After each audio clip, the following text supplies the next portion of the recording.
I'm unseen and I'm unheard. Yet I'm everything you've ever seen and everything you've ever heard. That's God.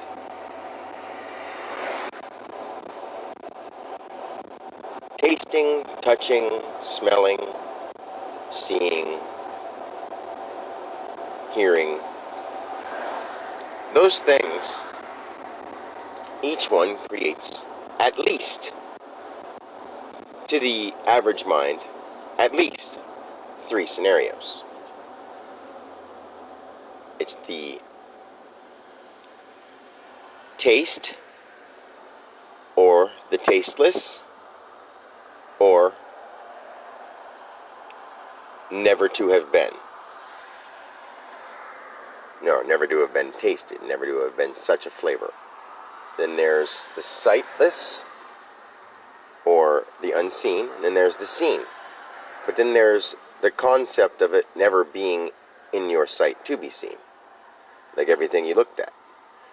You could look at an apple and say, that's either an apple, or it's not an apple, it's a ball, when it comes to the subject of an apple. If it's not an apple, then it's not an apple.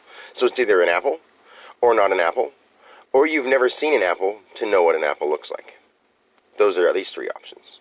But then there's an apple, but an apple can have a dent in it and not look the same as another apple, but it's also an apple.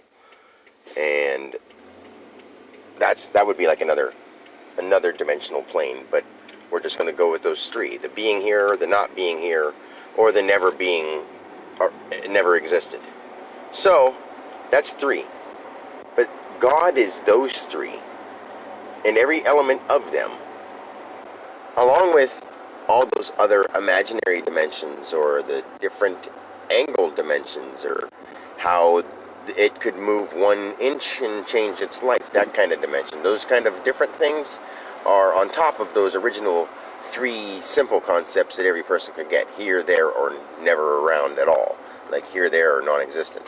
That's, or is, isn't, or never was. Those kind of things. I guess that would depend on if it's a thought, a word, or a physical object, So, I don't know. There's just a lot of things that I can really understand now, and people, they all know this. When they hear it, they understand it, and I'm like, of course.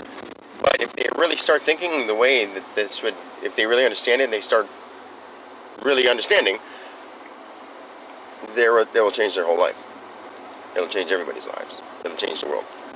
So, I don't know. I never know how to quit these things or stop, so I feel bad just being like, okay, and bye.